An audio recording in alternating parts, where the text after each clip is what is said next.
Hi, this is Pam, Flower Patch Farmhouse, and this morning we are going to deadhead some flowers to extend bloom time.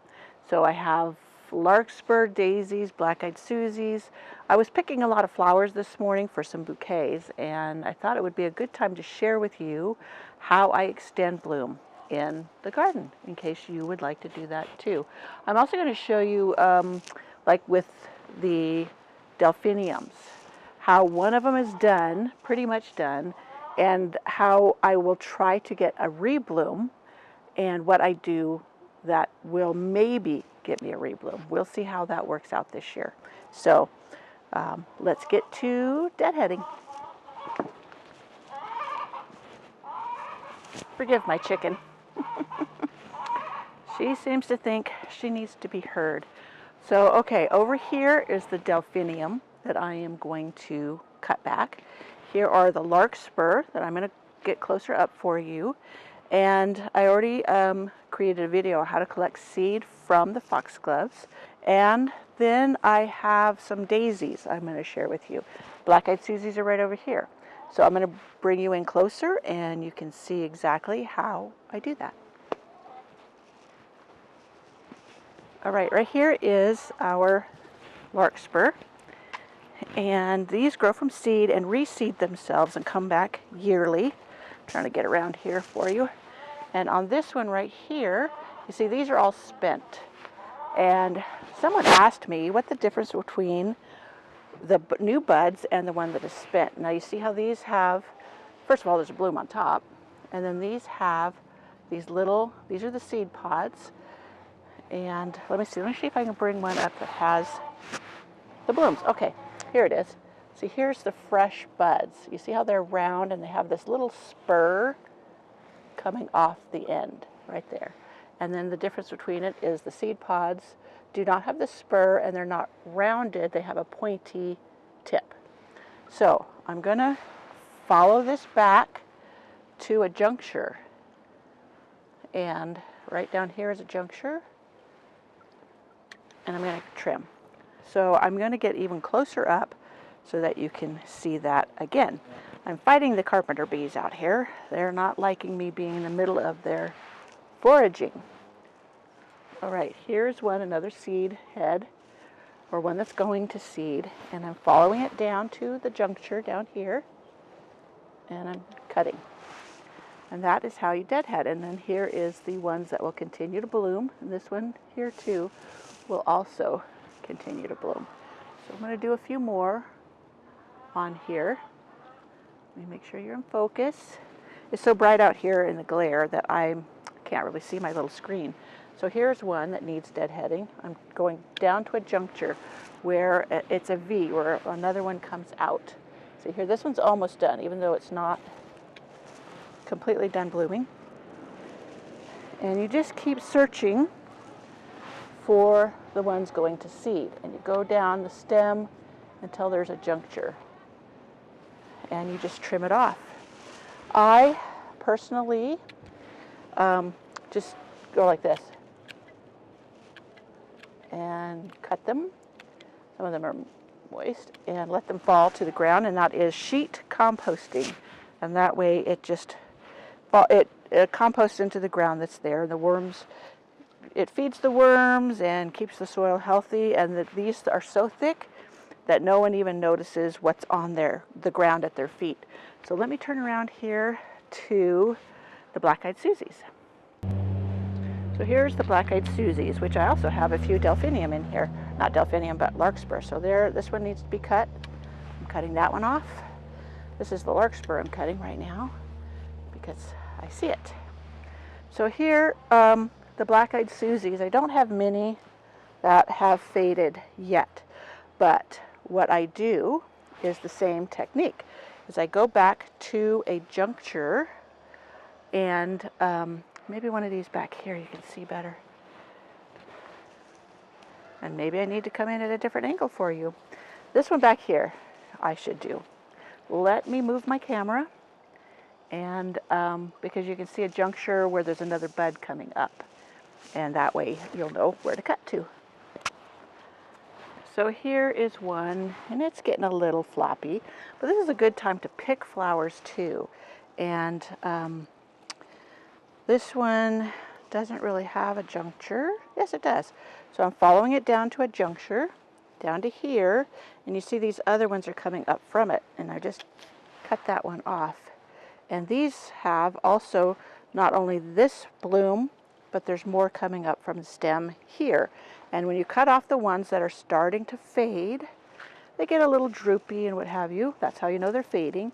Then it could put energy into these and or producing more blooms in general. And the more you pick, the more it produces, because it's engineered to go to seed. And if you cut off the flowers, it doesn't have a chance to go to seed. This is also a volunteer in my garden. I may have said that already. And I love flowers that volunteer because you get tons of free plants. And if they're in a spot I don't want them, I dig them up, move them, and or they get composted. So that's the black-eyed Susan. Now I'm going to show you how I deadhead or cut back a delphinium.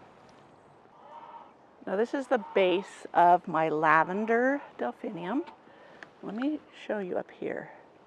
See the lavender one, and it's been in full bloom. It was the first one to bloom, and now it's pretty much done. The main shoots have bloomed and the side shoots are blooming a little bit, but it really needs, oh, you can see my shadow, to be cut back.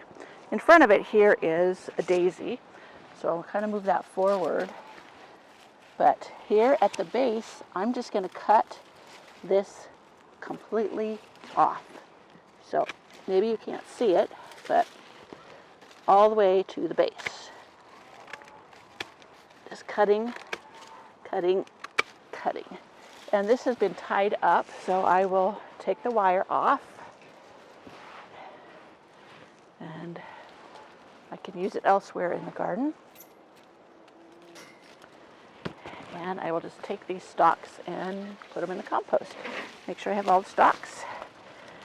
And I will water here what's the base, what's left, and hopefully it will send up new shoots and I can get another bloom. Probably won't be as tall, but I will be thrilled just to get another bloom.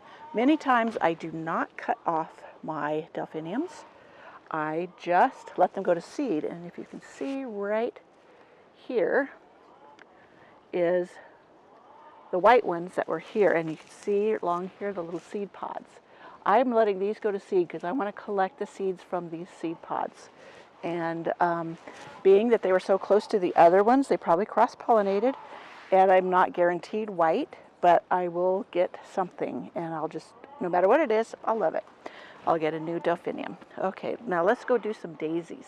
Now, do you see down here, these are the daisies. Do you see that little bud right there? That is where I will cut to when I cut this daisy off.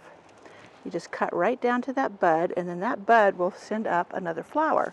Now, I can wait till this flower fades more, as if it's, dying, go into seed. But you can also use them as cut flowers, which was what I've been doing this morning. I've been cutting a bunch of bouquets, and I just cut down to a bud, and then it will rebloom.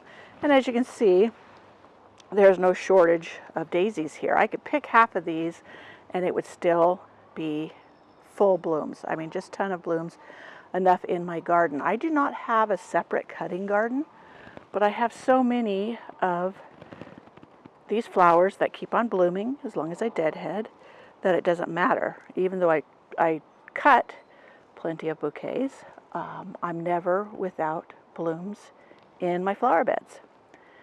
So, like I said, I don't have to have a separate cutting garden to enjoy cutting flowers from what I have. Now this here is a vintage rose. This is called Kirsten Poulsen. It's a single, and it blooms like crazy. I love it. It's almost always in bloom. There's a little dead branch.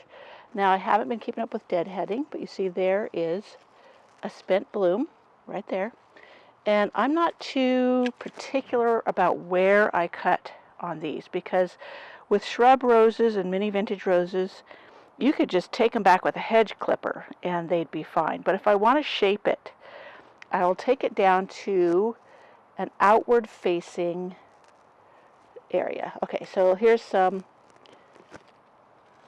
there's a branch. Hopefully it's in the camera.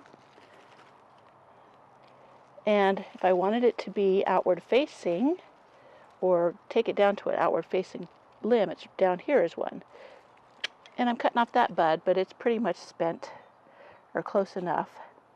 And then when it puts out new growth, it's going to put it out this direction so that it keeps it airy and more open and what have you. That's just personal preference. It's not something you must do.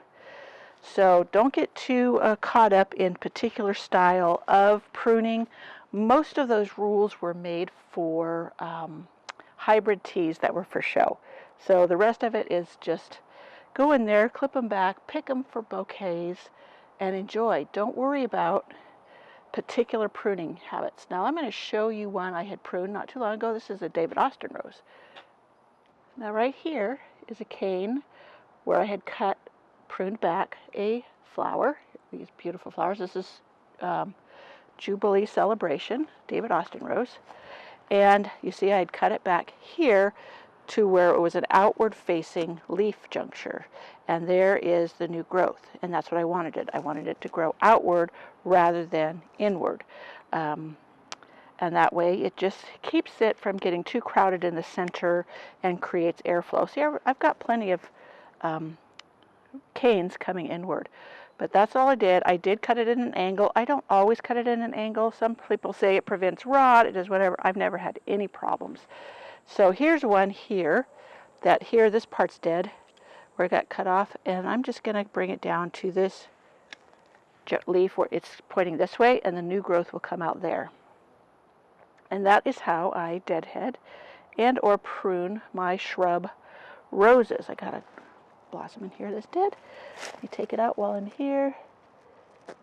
This is a long, skinny little piece, so I cut it back further. So there's the roses. I was trying to think of all the other things I was going to show you today. Let me take you somewhere else. Though this probably isn't a good shot, but here is my butterfly bush, and the same thing.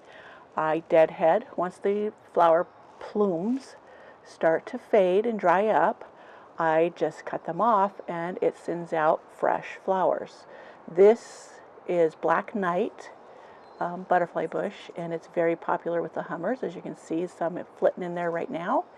And the butterflies, there's always quite a few butterflies on it too. So it's a winner in my garden, and I have another one, a lighter purple that I'm going to plant. It's more of a lilac purple, and it just is one of those winners in the garden. So that basically is how I deadhead and get more flowers or continuing flowering in the garden.